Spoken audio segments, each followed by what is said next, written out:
The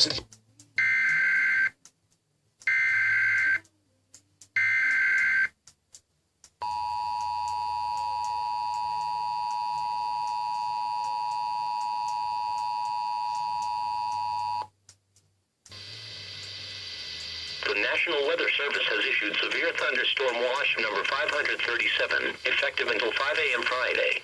This watch includes the following county: Cedar County, Iowa.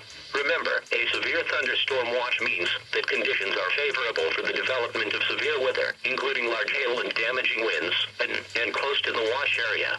While severe weather may not be imminent, persons should remain alert for rapidly changing weather conditions and listen for later statements and possible warnings.